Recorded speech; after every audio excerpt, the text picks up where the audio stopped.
Greetings, viewers. Welcome again to another episode of the show From the Ghetto. Join us as we sit down with the individuals who rose from the harsh realities of the ghetto to achieve greatness. Today, meet Michael Murumbi, aka PTK. The late Soldier Love once said, tell him say PTK. Vauze tichabudira ku UK. Yeah, man. Come welcome to the show. Yes, sir. Welcome. Aiwa, boss, kuti ufambe. Aiwa, safe. Anditi kakuse kumbari kuno. Aiwa, mbari kunozoti kune my activity wanda ese anowana kumbari. Mushamukuru ndo ghetto racho. Samdara kuti titange conversation yedu. Dati mungotipa brief background about PTK. Yes, sir. PTK mukomana akakurira in fact mwana wakwaseke. Yeah, man. Mwana wakwaseke ndakabva kuseke kudemo. Ndisati ndauya kuHarare. Yes, sir. Grade 1 yangu ndakaitira kwaseke but ndakazongocontinue kuchitungwiza. Saka kuchitungwiza paseke 8. Seke 8 pepe grade 7 ndakaitira kumabvuku. Ndapa mabvuku vanazouya kumbari. Form 1 pambari hai. Svika form 4. PTK unozi Michael Murumbi mwana washanje. Yes, sir. Muraza muri ghetto yuti boss maghetto makatenderera ise maghetto mahombe mndani. Tisingade kutenderera but life ndoza inongogata. Wabereki kafa ubvonzi ndakwa pankuru mwana wapankuru zvitasi. Ozongotanga kuti ndosi. Beta sene life utanga uzvusha kwete. Ozongo stable. Yeah, man. Alright. Samdara, datumtudzowo matangiro amakaita career yenyu yemusic as a producer and as an artist as well. Alright. Kubva pakutanga kusvika izvezvi. Alright. Haina nsiri yangu munhu wemusic. But ungoti shamwari yangu ndangari munhu wemusic. Saka munhu wekuti anonzi Terrific Students chimalizeni. Taidza tese pambari hai. Saka munhu aifarira zvemusic chaimwe achingoimba kuchikoro chingoda kuchikoro zvezvi. Saka aiti pese panoenda kustudio ndaingomperekedza seshamwari. Saka pakuenda seshamwari zvongoenda kumastudio muchidai so ndo pakazvakazotanga ndichingoda ndangopfekerawo ndichingodzidzira. Mukudzidzira momo ndakatanga ndichida kutodzidzira kuimba but nyaya yakazoitika kuti ndisati ndatozotanga kuimba ndakatanga kuproduce. Why? Because munhu angane studio aita zvodini. Like welding angane pamba pake angane studio plus aita zvodini. Saka pataiti tichiwelda paka artist achirekoda timonzi atimozichi magrinder ndatimo rekoda munhu tatapinda tese studio tanga rekoda munhu. Saka ndai kunogara kona rangu randaita ndionera dhiri. Saka ndokudzidza kwandakaita kusvika ndazoti ndichipiwa tumari tondaipiwa kuti nditengewo computer yangu. Ndakatanga kutotsvaka kuti shamwari tine masoftware tutu ndikadzidzawo zvikuitika ndainozvitry ndakumba. Kusvika rimwe dheso pazongoya custom iye anga asipo ndinoona kuti anangambota angambosiya mari chena ndatotinya akapaipe ndatopedza nemunhu ndarauya akapaipe pane vanhu vamboya here chichi vanga chinitsvaga chichi ndapedza nawo udi chimwe ndati munzi waina mino vaplay skanzi utopedza vanhu ndokutotanga kutota vaazongazondipinza mustudio manje akuti vanonzi ngonisindoka ane studio inonzi Pitbacker. Alright. Aiwa kajini kacho karatidza kuti angari vanhu makatanga muchirwa welding. Musitomborwa basa nezvinhu. Sangana basa nazvo. Alright. Samdara pajini yenyu toziva kuti mune machallenges akawanda makasangana nawo but tikuda mahombe acho major challenges amakasangana nawo pajini yemusic. Pajini apa unokona kufunga kuti talent handiti. Talent ndinoona but chaizongoshota equipment kuti zvinyatsonzi waproducer. Equipment apa pakatishungurudza ngoma but tangoshinga zvedu because ndine timu rangu ranani naro I think munowaziva Mega B na Young Spin. Young Spin aenda hake kubasa saka angoti ndokwanisa kuti kumboti timbo saka vanga vane imba yavo iyo vaigarawo padini pavo pakungonika space kakari kuseri. Saka Mega B aigona zvekuti anzaiwa ngatingoti zvitiridza katingovaka vatatongana magaidzi vatangosumudza karumu kuseri vakatosunga kazinga vatangotengawo tumastudio. In fact tasati atomoni kumastudio monitors kwakune tinonzi tuma-intakes tuma-subwoofer tototaishandisa isu vatangoisawo tukutoto sekuti sejeni yedu manje kubva kuchikoro nanakila tinana vatangauzoti tinekaposto kedu takatanga kugadzira inonzi mbareriti ndora takatanga kugadzira but raingorira uno mastreets bozi kuredio zvasati zvakubvumiwa bozi taingonzi quality yapana madedzi waibeni groove yaitonga aiwa vaitoda ipapo saka kubvira ipapo tangogadzira kastudio kako bva tatanga kuita zvatinoita takagadzira zvinhu zvedu vatamboaprocha madjs ekuretu munhu first watatanga kuaprocha ndiEtherton Bean naDJ Smile.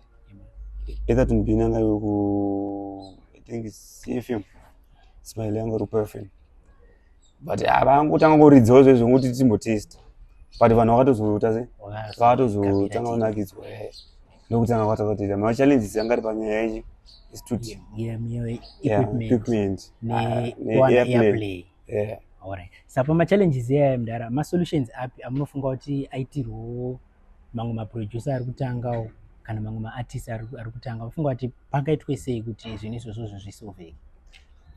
Mukuona kuti zvisolveke zvamamanje plus chekutanga ngatiti mazuva ano zvakuitika zvinhu izvi munhu akangona kalaptop akufunga kuti ane equipment kana kuti ane studio zvinhu zvezvo zvinoendera kuchikoro kune maanonzi maschool of music wokumboenda kumbotanga kuti unogona uchizvigona zvako but panenge mungari bazi rokarota kanodiwa saka ndo zvinhu zvekutikanganisa bhozi ezvinezvi zvakuitika zvinhu tumastudio twawanda munhu ese angota laptop yangu tongoi saka zvinoda kugwazha munhu wamwe inogwazha umwe 1 2 3 woziva kuti mustudio munoda kuti kwasei wozi haisi nyaya yangoti equipment chete mustudio mune zvamunoda munoda soundproof kuti wo vanhu vari kuseri kuchirekata noise hazvifanira kupinda chikoro ichocho chemusic chocho zvese izvi zvinotodiwa saka vanhu school of music inotoshanda nekuti wangopinda mustudio manhingi wangotarisa kuti akaisa nhingi akaita sei obva utenda kwawo saka izvo zvinhu zvekuti vanhu zvinogona kuvabatsira kana uri producer udaita mukurumbira. Thank you. Let's take a short break. We'll be right back shortly.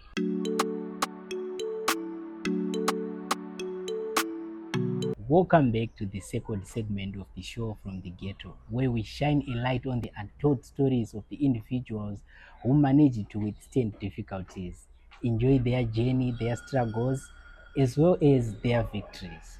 Today we've got Michael Murumbi, aka PTK, one of the pioneers of Zim Dance.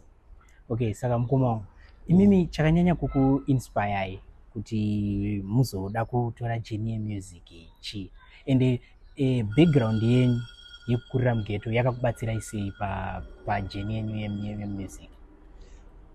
Ini chakandiinspire pamusic apo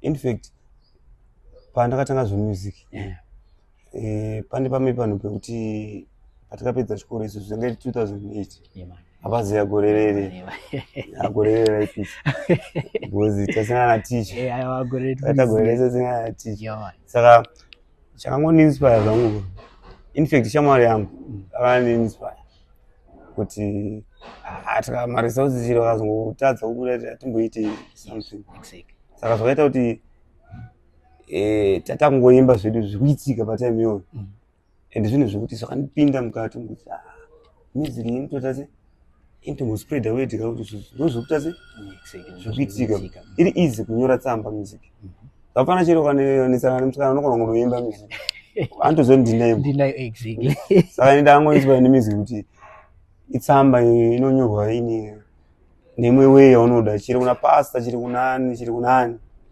saka chandangoinspire nemusic kuti inospreada message ndo zvinhu zvakangoinspire itsamba yekuti inokwanisa kufamba fast saka music yakandipinda pakuspreada message. Alright. Samdara imimi mukeria yeni mune here any training yamakambotora kana kuti zvanga zvingori mubonzo? Aiwa, after ipapo zvanga zvamo zvazvo but ndakamboenda ka School of Music ari mutown. Ndangoita zvangu I think 4 to 5 months ndangoenda chinoda se munongorowa kuti matacha bandaitoda kuti nditokontinua but ndakatozoona kuti zvandikudzidziswa zvacho ndikutoziva plus nditoona kuti ticha uritoita kamukaera kavatoitawo saka ndakabva ndangoraisi ndangokwita mama padhuze nekutokorekta ticha pamungurasika mudzidzisi mukadaiso apa maizi saka zvinhu zvokuti school of music but zvinotongodiwa but angoti prince mageto titanonokirwa titanonokirwa. Okay, saka mimi during your journey pane iri nguva dzamambofunga kuita give up necareer? Paripo. Chii chakaita kuti murambe makashingirira kusvika nhasi? Munongoziva kuti chinja chaida kuti ndiite give up munongoziva vabereki vabereki vangoti wangu zvemusic izvi zvechigetetu zvamuda kutiitira panapa zvikamusati sikuzvida saka unongochingoti habho but uchimbotiza unototiza uchimboenda kumagitari ko wozonongochiziya kwauri kusvika vatozoti vakagara kana patv kana kuti paredio vachinzonzi but pakatanga kunzonzi PTK manje hazvina kupinda mavanhu bhozi vanoziva kuti ndimekumurume saka vamwe vanhu manje ndo vakazoti kumwana tatese tamuona patv tatese maibari pane program yakati netiko mutarisi ndipo vazogara pasi vaona chi but zvakatombojamutsa nepapo zvanzi nguva takatisiye but kujamuka kumwe kwekuti but vatozozona kuti chichikutotaurwa kaichi saka chinhu ichocho chinotomboita kuti umbuti patokona kudzingwa patini haunodzingwa woudza anditaakudza hauchateerera but takaramba tangoenda muzuva ranhasi vakuzvitambira sei? Aiwa vakutonyara kutaura kuti sorry pipe but haisi mhosva yavo mataurirwa zvinoitwa munharaunda ndo zvinoita kuti zvinzi zvemusic izvi ndezvedoro izvi ndezvechii saka zvinhu zvekuti mubereki anonyatsotarisa. Saka tiri papapo mukoma mungade kuudza kuti kudii vabereki vane vana varida kutangawo career yemusic pamwe vanenge vachivarambidza vachitiwo ndezvechirombo izvi?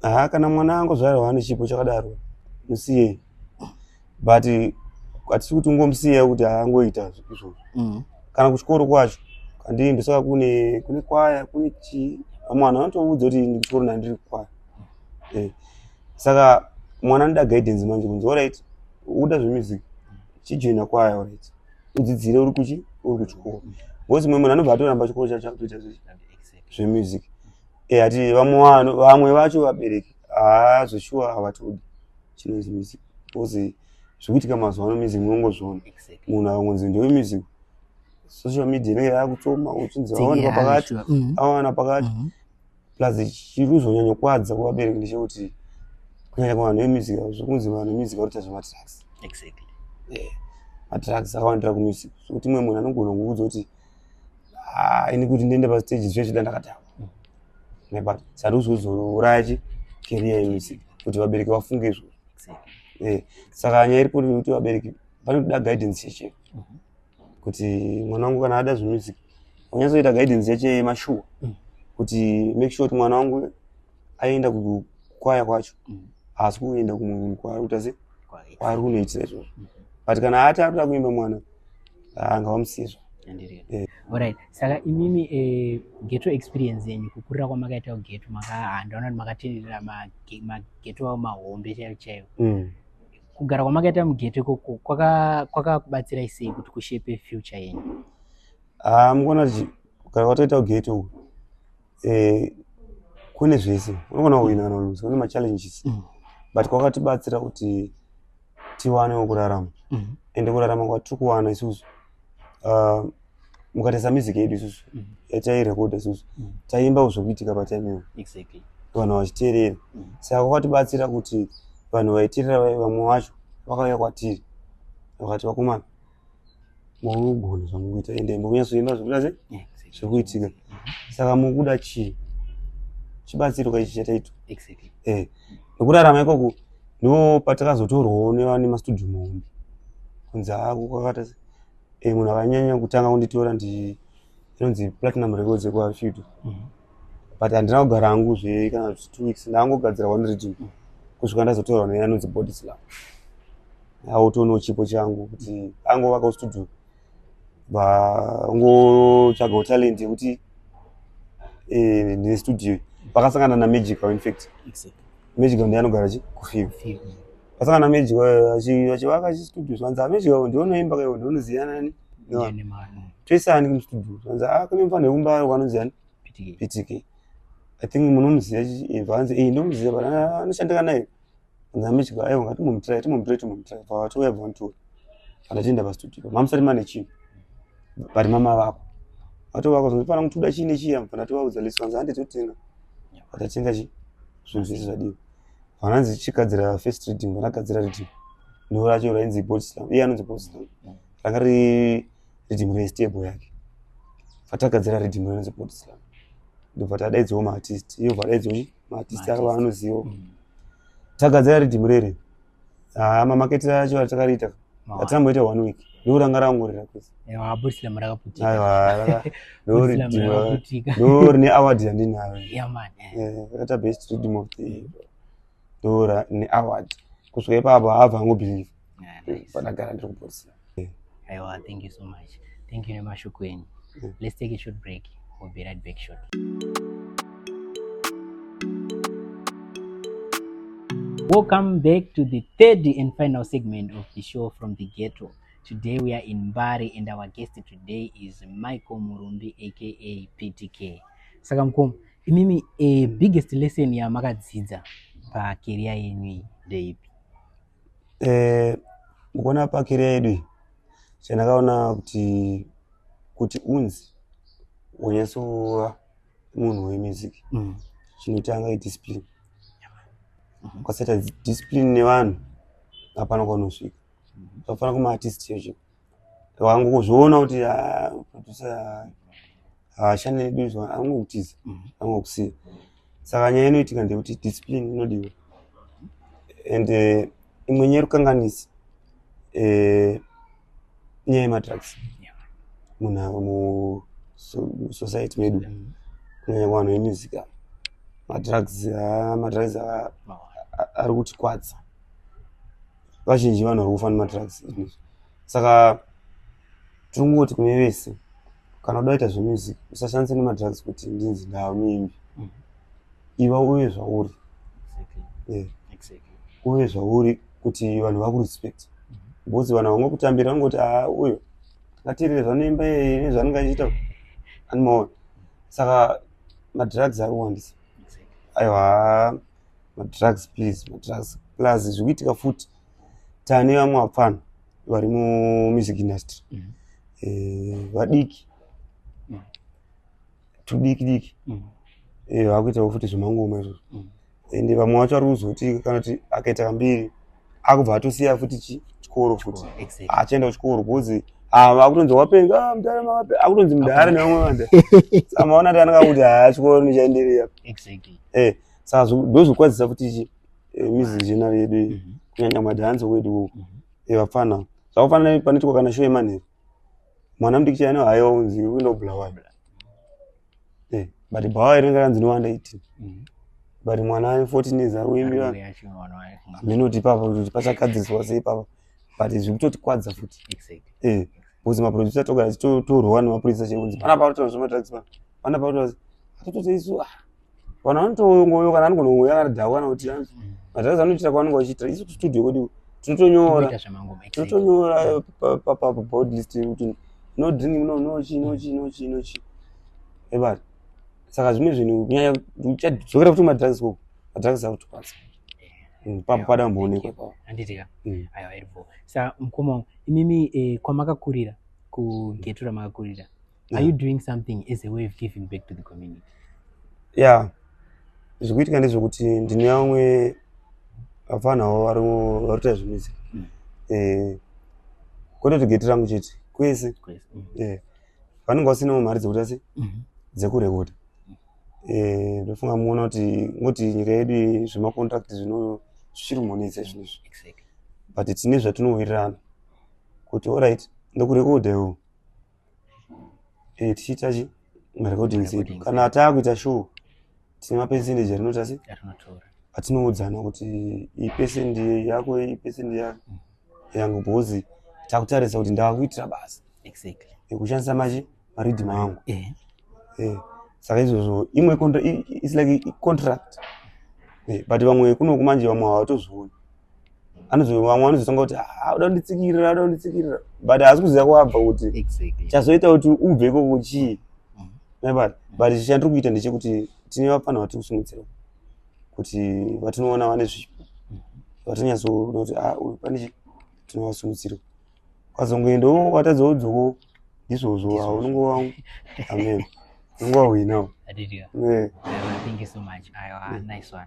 Okay, Mdala. There's someone out there ava inspired nenyaya yenyu, maybe mfano wamudiki ada kupisawo career yake yekuva producer kana artist, mungadomudza mashoko ekuti sezvana ndimbotaura paipai kuti ukava nediscipline ukateerera utsvagawo vanhu kuti vanoziva zvinhu unokwanisa kuvaapproach woenda kuvabvunza kuti mukoma mune nguva here yekuti mutauro nini ndida kuitawo sezvamuda kuita ndinozvigona mbijana ndada kuti ndisvikewo pamuri.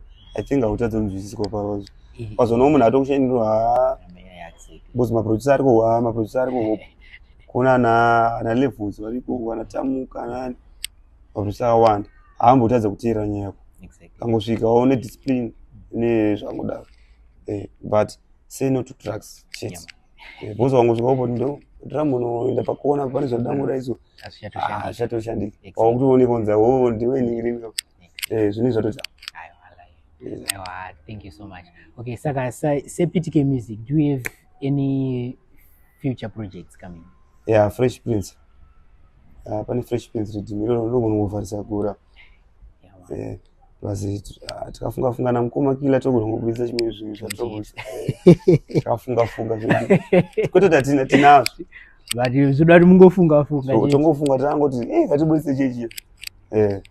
Aizo toida to vanafana. Aiwa takamamirira. Yabozi na chairman munobudisa mahiti futi. Munobudisa mahiti. Naona kuti munenge munopindirana paruoko apa. Aiwa nice. Okay. Saka before we wrap up our show, Ngomango pane zvamuda kutaura kuvanhu vakakutarirai kumhuri yeZimbabwe. Ndirangoti kune mhuri yeZimbabwe tinotenda nerubatsiro nekutsigira kwavari kutiita setimu reZimnanzo. Murambe makadaro, murambe muchitifollow kumapages edu, kumaplatform ese atinawo, tinozvikudza. Muchiuya kumashows kwedu kwatinochiitira kuti muchiti mutonawo live. Hakusi zvekungoona munhu paTV kana kuzwa paradhiyo. Muuyewo tionane tifadzaneko. But hatikutenda nezvava kutitira. Ari kuteerera mangoma. Aiwa, thank you so much Mdala. Maita basa nenguva yenyu. Thank you so much for your time and thank you for inspiring vamwe vanhu kunzoko. Unonge munhu atiwa inspired. Asina kuti makatombotanga muchero wawedding Mdala. Ati nhasi mutori pioneer weZim dance. Tatomboshanda wakenzi futi. Tibika machini. Anoona inyaya inotoinspire munhu ananga achitongoti pamwe PTK wakatongoera achibva kuchikoro nekutopinda mustudio nezvinhu zvese kwatangoona kuona zvinoitika manje baba. Vangofanana vanhu vaisisa tunorekhodha kuna. Hautange ungori artist. Unongotobva kubasa. Wototi after work ndaenda kustudio. Kana wazonyatso booster wozonyatso noti aiwa kumusic ndava safe unobva usiyako. But uenda kubasa uchita zvauita. Aiwa, thank you so much Mdala. Thank you for watching. Let's meet next time, same platform. I'm your host as usual, Shikombro Dolos Jonato, and it's bye-bye for now.